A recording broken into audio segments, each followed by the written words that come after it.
think the majority of the public would say, I'm with you, Congressman, but where is the incentive for even the 40 Republicans in the No Label group to go against the Tea Party, or for that matter, even the Speaker of the House to call out the Tea Party when he knows if he does it, he might not be the Speaker anymore?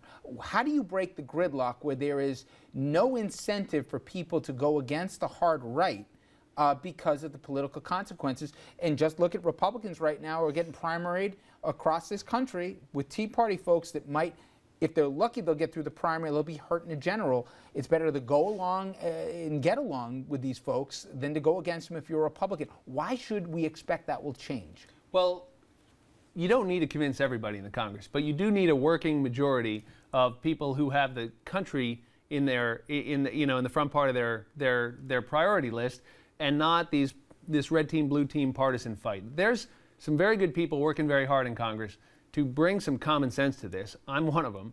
And here's what we need to do. What we need to do is let the extremists and the Tea Party folks vote no if they want. That takes care of their political problem. Get to a vote. The rest of us will get a result. And the result ought to be that we've got a real plan to balance our budget, that we get serious about cutting waste and fraud and abuse. God knows there's plenty of that in the federal government. You don't hear any of us on the, certainly not me, saying we can't balance the budget. But let's do it the right way. Let's do it in a fair way. Let's make sure that corporations aren't getting huge tax cuts that they don't need. Let's make sure we're making the wealthiest pay their fair share. Let's put everything on the table. And if we do that, like we did in the Clinton administration, we balanced the budget. You know this. I worked for President Clinton. Mm-hmm. There's a lot of guys talking about it in Washington. We did it.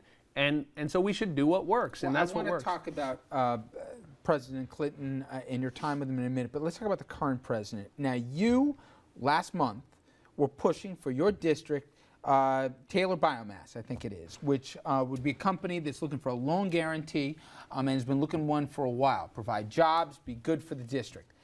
Reportedly, there was a terse exchange here. The president, some say, was dismissive at all. Now, you said, I'm a big boy. I had 4 brothers. I think the line was, I've been in a headlock before. But not all Democrats, at least according to CNN, who were reporting that, saw it the same way. They said the reaction to the exchange from some Democrats reflective of long-simmering tension between the president and fellow Democrats on Capitol Hill, many of whom don't feel included or respected by Obama. And whether you do or not, I know a lot of Democrats have said on and off camera that they would have expected 5 years into his administration that he would have, forget about done more outreach, he would have listened to more of the foot soldiers on the Hill than he has. I'm sure you've heard that as well. Your experience, have you found him to be a good partner with what you want to do? Use your own district. Let's just let everybody know what we're talking about. I asked the president to prioritize a local job project, to make a commitment about that, and I got it. And I was on the phone today with the Deputy Secretary of Energy talking about that project you're talking about over in Orange County, which would be 380 good jobs with good wages tomorrow. I mean, right now. And that's my job. My job is to go down there and fight for the Hudson Valley. And if that means raising it with the President of the United States, well, that's why people sent me there. So look, we had a great exchange. This stuff in the press is just everybody, worrying about stuff that they worry about in Washington. What I'm worried about is this time next year, there could be 380 guys working out there in Montgomery, New York on a good project, and we should do it. And the federal government has a role to play, and it's my job to move it forward and to get it done soon because we need the jobs now. All this other stuff, I'll let pundits in Washington worry about. Well, it's not just the pundits, though, that are saying and pining now for a return to the Clinton years. Now, you have more of an inside perspective on that than most here, having served for the president. And either some have articulated this way or implied that there's a disconnect right now where they all respect, they all believe in this president, but at the same end, he doesn't like the battle that is part of Washington. And at times here, there's a resignation from him when maybe a prior administration or a future administration with the Clinton would have handled things differently. You've been there both behind the closed doors in the Oval Office and you've been there on Capitol Hill now. There's different styles. Many people say there's different substance too. Is it a fair characterization? You know, I'm going to let other people worry about that. Oh, come on. Let me tell you. That'd No, be listen. funny. There's a difference between the two, and some say, even the biggest critics of Clinton saying it was better then than now. Is that the commander-in-chief's fault, or is it the Congress that he's been dealt with that kind of hand? My job is to worry about. You won't bite. My job, thank you. I'm going to, you know, here's the deal. Really, look, every president has strengths and weaknesses. There is nothing wrong with this president that can't be fixed by what's right with this president.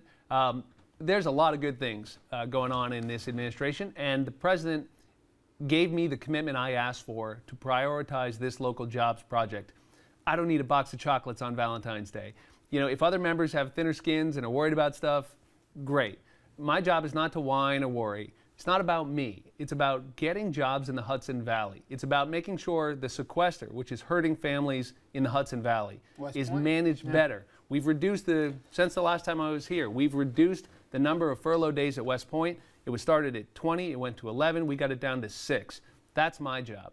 And beyond that, you know, my relationship with the president is a professional one, and I'm happy that he's made a commitment to prioritize the project I was talking to him about. Let's talk international stuff. You were just in Israel for 8 days, and I think for the general American public who, even with a weariness over wars in Iraq and Afghanistan, can start to see hot spots developing and understand that it's not just going to be in the Middle East. Obviously, I'm talking about Syria. We're talking about the unending problems that relay in both Egypt and Iran. From that perspective, in the heart of the Middle East, really surrounded by so many of these problems, how ratcheted up is the concerns over safety right now? You can talk both from an Israel perspective and how worried they are that this region could implode in the next 12 months. Well, as you know, I just spent the last week in Israel. I had the opportunity to meet for a couple hours with Prime Minister Netanyahu, met with President Shimon Peres. I met with some of the coalition partners, Yair Lapid, and some of the new faces on the scene. Also went to the West Bank and met with the lead negotiator for the Palestinians, Dr. Saeb Erekat. Spent a week looking around the different borders of Israel and getting very good briefings on the security situation there. And it's a mess. It is a mess in Syria. It's a mess in Egypt. And the threat of a weaponized Iranian nuclear program is real. Israel is the eye of that storm. And we need to support Israel because we share the same values and because Israel has figured out a lot of things that we're grappling with here. You know, every kid in Israel does national service. That's a great thing. We should do that here. Not all in the military, but national service. You know, Israel's figured out how to invest in basic research and technology. Israel has figured out how to do public-private partnerships so that it's solved its water problems and its energy problems. How worried are they that in the next 12 months, we're going to see problems that are within borders spill out across borders here, and we could have a situation of a national security issue even to the people in the States? Well, there's good news and bad news. I think the good news is that the talks have restarted. All sides believe that Secretary Kerry's done an amazing job getting it to this point. The government of Israel has taken a real step in agreeing to release prisoners who have blood on their hands as a sign of goodwill. That really gives them some skin in the game.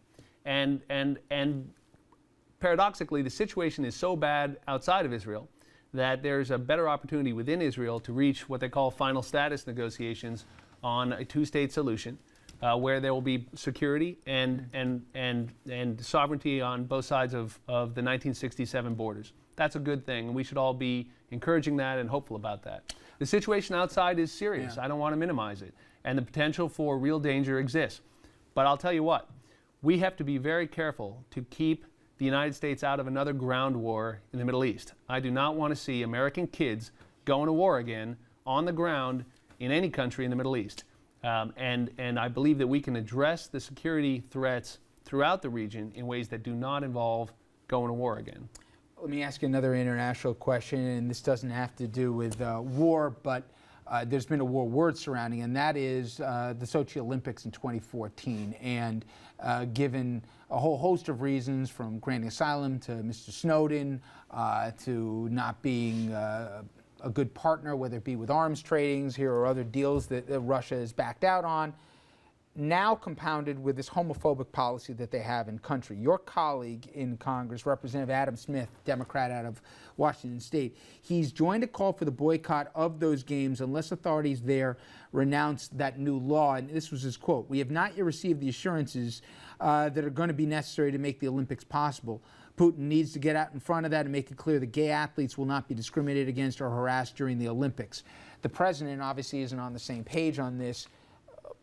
But if it ever came to a vote, what should our threshold be to participate in the games if they're going to discriminate on athletes, in this case because of sexuality? If we wouldn't tolerate it on color or on gender, why should we do it for this? Well, I'm not going to get ahead of the president on this. I think it's important that members of Congress not force the president's hand. Here's the deal. We have a lot of reasons to be concerned with the current government of Russia. The relationship is facing a lot of challenges, and a lot of them have been generated by the irresponsible actions of Mr. Putin's government. This is just one of those issues, and it exists in a larger context of a strategic relationship that needs to be based on mutual respect and cooperation. What happened with Snowden, what's happening in other areas of press freedom and human rights is very alarming, and I don't think that we need to be silent about it. But I don't think it's appropriate at this time for me to be talking about a boycott. I don't want to get ahead of the president on that. Well, let's try and get you ahead on one last issue before I let you go. We're going to be talking about the mayor's race. There was a big debate in New York yesterday, some surprising poll numbers. Do you have a personal favorite? And who'll get your vote if you're still a New York City resident? Well, I've endorsed Chris Quinn, and I think she'd be a great mayor.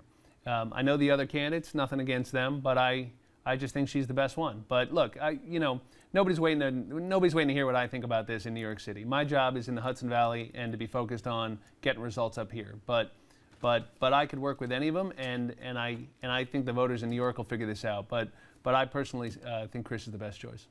Congressman, thank you very much for a few minutes. I appreciate it. My pleasure.